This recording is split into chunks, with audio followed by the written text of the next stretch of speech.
This is Jerry with Jerry's Retirement Wisdom. Today we're going to do a little DIY project where we work on this stoop outside of my screen door here. The problem is when they built the stoop, they just used the patio block, same as they put around the deck of the pool, and laid up this little pad. And then they just took some concrete and mixed it real dry so it would dry fast and form easy. And they just stuck that around the perimeter here to make sure that it stayed in place. Problem is, it really was only about 2 inches thick on one side and tapered to nothing in about 4 inches. And it doesn't hold anything, and where it's been stepped on a few times, it's already cracked and busted up. So I think what I'm going to do is I'm going to use some Quikrete Crack Resistant concrete mix. I'm going to put a little wooden form around here, and then I'm going to pour in that concrete mix, and hopefully I can repair at least two sides here of my pad where it gets the most traffic. The first thing we need to do is measure and see how big our pad is. It's about 3 feet by 4 feet. So I'm going to make a form out of some scrap 4-inch material and then mix up a little bit of that concrete mix and pour it in there. So let's get busy. First thing I think we'll do is we'll go to the garage and we'll make those forms, and then we'll be back. And we know that we need 2 pieces of wood, 4 foot by 3 foot, to help hold the concrete in place when we put it in there. So I'm going to mark this scrap piece of wood at 3 feet, and we're going to cut it off here with our chop saw. Something to note about this setup is when you're plugging into an electric cord, and you want to be careful not have it come apart like this one's hanging from the ceiling, what you can do is put a little loop in it and then plug it in. It's going to kind of hold itself from coming apart. The other interesting thing we're doing is we have dust extraction on the back of our chop saw here, and this is called an attenuated shop vac. What it means is it's got a little plug here. You plug your chop saw into this plug your shop vac into your power source, and the shop vac knows when you use your power device, it turns on. It senses. The attenuation means that it senses that voltage, and it turns on your shop vac, and that way it turns off automatically when you're not using your powered tool. So it's really handy when you want to take dust collection and hook it to a small powered tool like this. Make sure, as always, you use the safety precautions for the tool you're using, and be careful. Your appendages are not worth any project you're doing. So we've marked this at 3 feet, and we've brought our saw blade down to see that that is where it's going to hit, and we're going to give this a cut.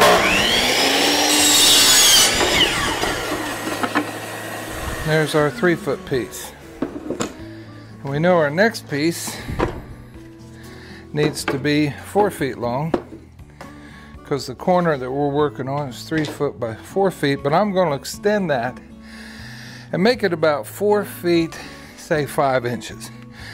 And why I'm going to do that is I'm going to hook a piece of 2 by 2. I'm going to screw that into the corner of our boards here, so it'll help them stay together when we're doing our concrete work. So I'm marking this board at 4 feet plus 5 inches right out here.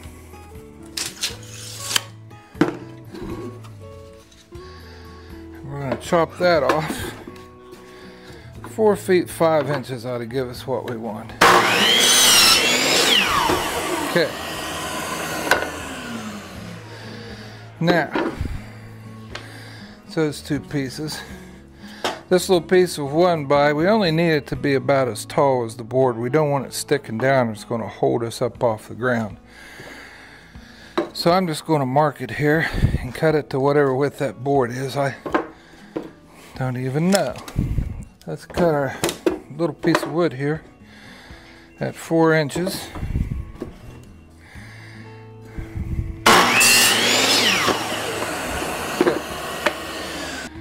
Okay, to make our corner, let's hook our board here to the outside, or what's going to be the outside of our 3-inch board here.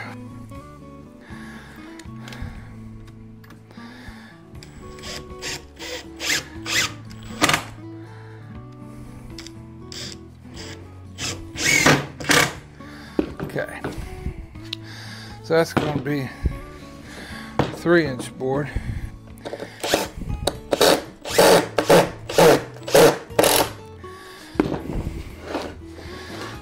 So by keeping this 2x2 on the outside, now I have a nice 90-degree corner inside here. We've got that made. What we need to do to hold our side pieces in place when doing our concrete work is make some stakes. I'm going to make these about 12 inches long.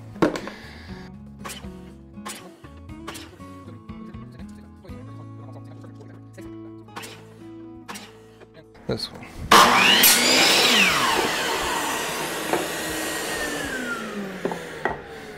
Alright, in order to put a point on our stakes, let's change our chop saw to about 45 degrees, and we can lay that in there and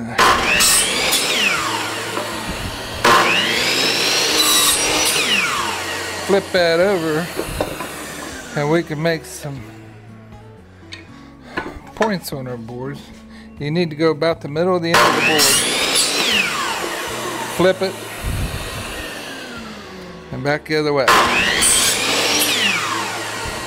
There we go.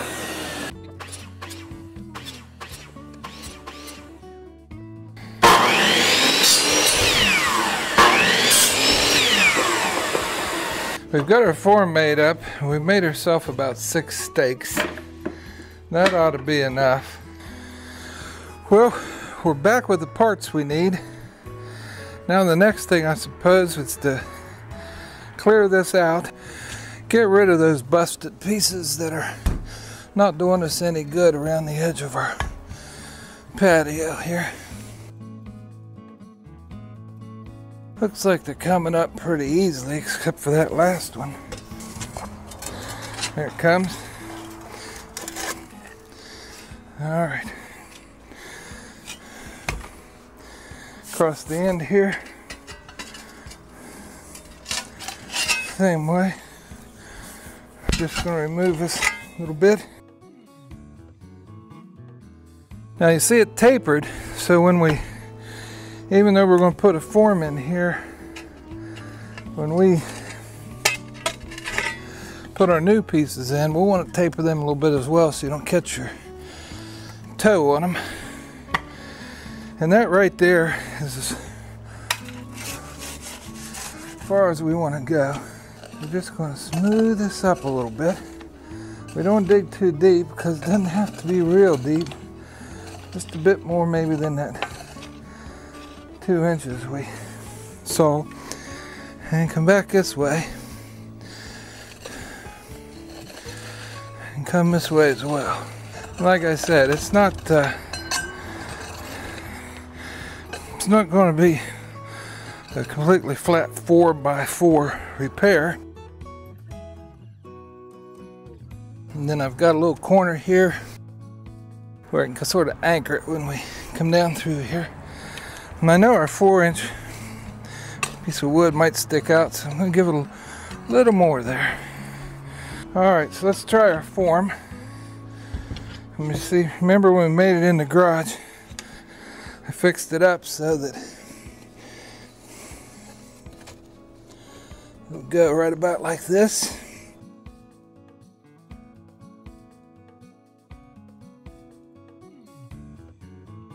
That's gonna fill it up. I'll trowel that up at the end there to make sure that works.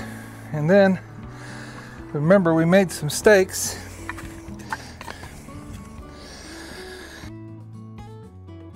They don't need to be real long, they're just holding our form in place.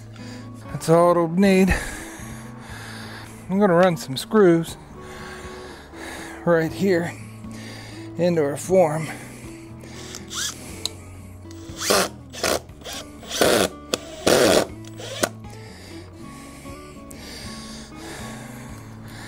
just so we're holding everything together.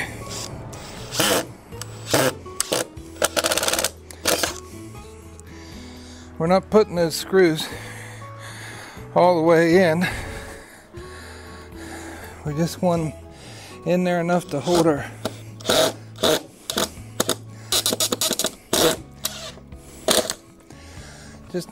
plywood form that we've created.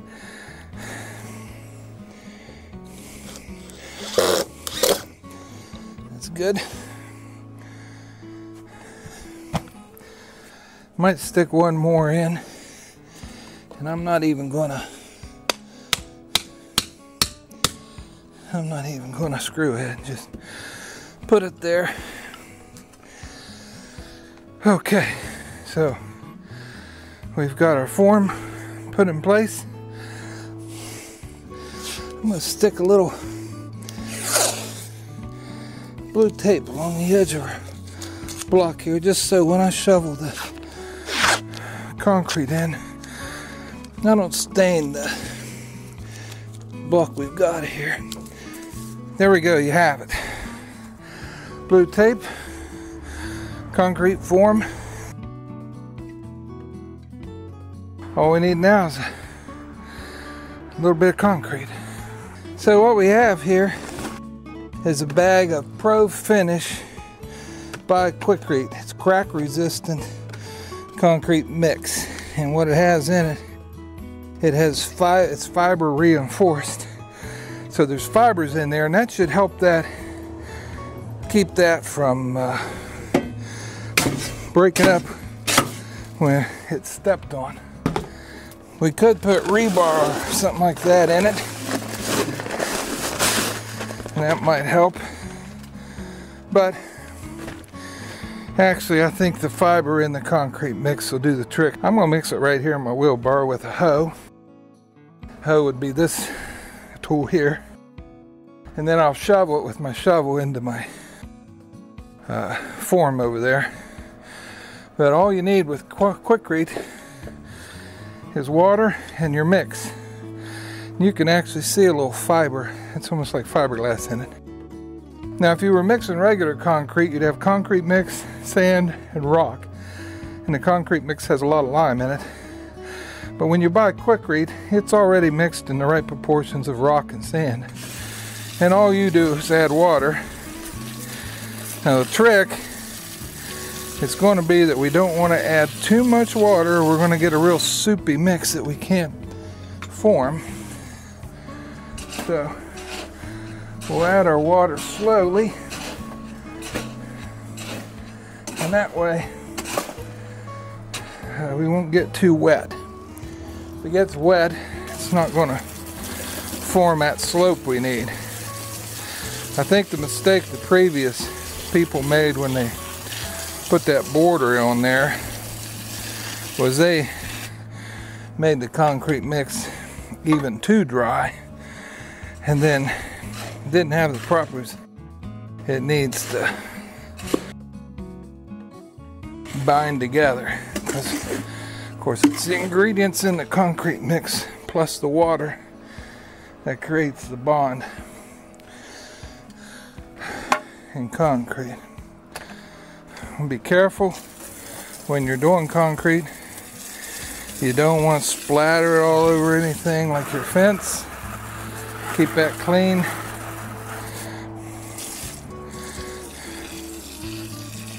Because it's hard to clean off if you get it on all over stuff. That's why I put that blue tape even on the patio block. You could end up with a sloppy mess, and this stuff really hangs in.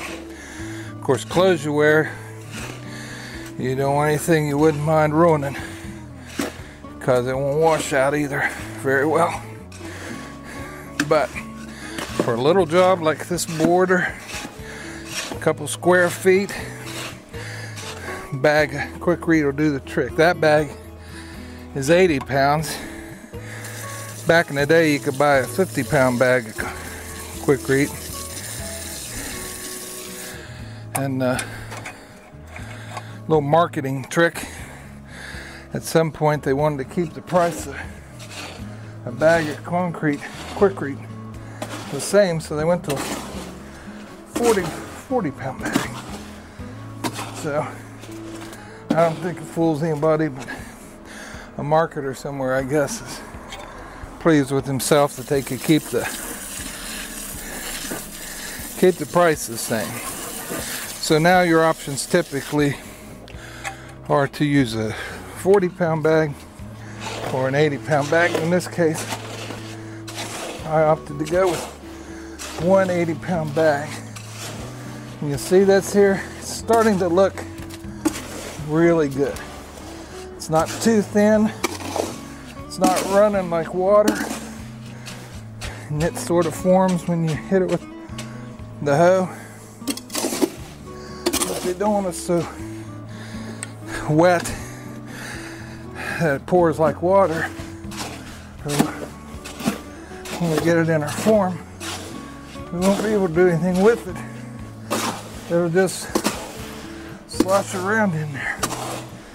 Get clear down the bottom of whatever you're mixing with,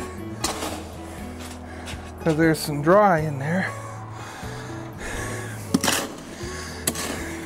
I'm pretty satisfied here that my concrete mixed up and the way it's holding form here with my hoe. I think I'm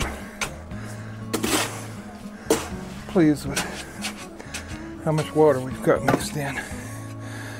Okay, before we pour in our mix, we're going to wet the edges of our concrete where it joins up. May stick a little better. We're also going to wet that board, and that way when we get ready to take it free, it may come loose just a little easier.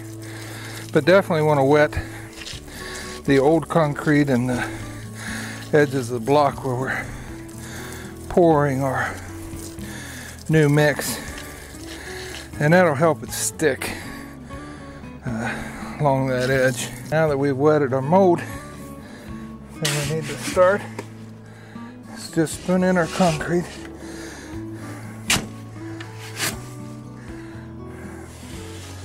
Like I said,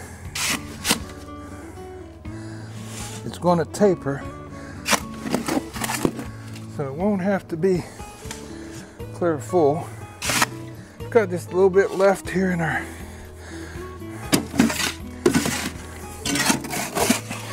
wheelbarrow.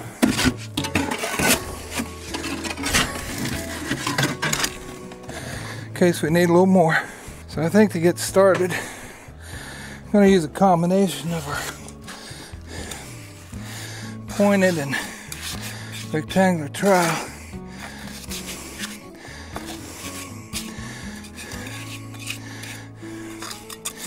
We're going to start working our way along here.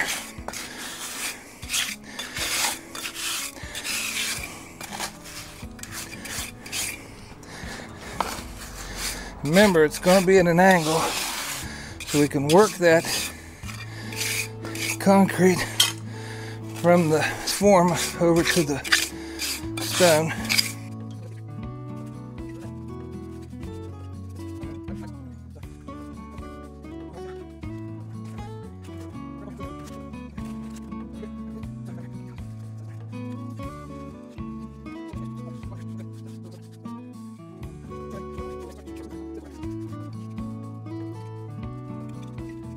And you can see how smooth it's looking.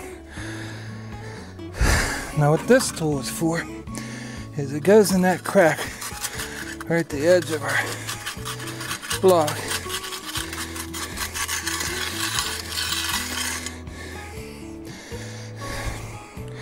Makes a nice round edge instead of that rough edge.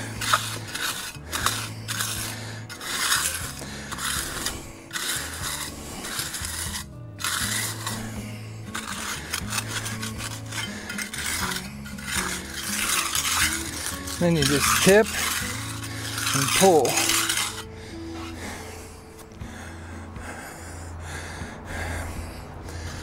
Tip it up, pull it back.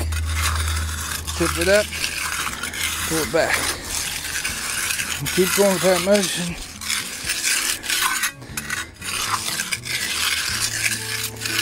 To a nice finish on our edge here.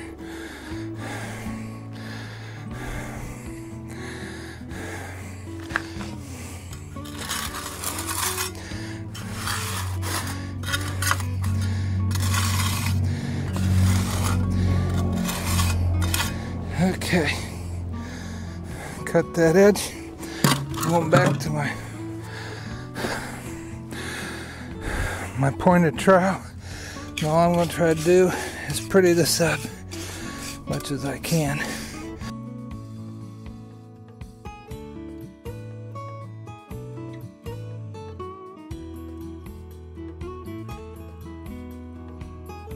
My dad once told me that when it comes to finishing concrete, secret's knowing when to stop. So I think I've got this looking pretty good. Now one last thing to remember about dealing with concrete or Quikrete is that you got to clean them tools up. If you let the tools that you've used and your wheelbarrow you mixed in or whatever you mixed in, if you let that concrete get dry, it's almost impossible to clean it off. So you're not done until you clean up the mess you made and you get rid of all that concrete. This has been Jerry with Jerry's Retirement Wisdom. We finished our little concrete project here. The forms are gone. The concrete border is dry and it's looking pretty good. If you like our videos, be sure to like and subscribe, and we'll keep those videos coming. We'll see you next time.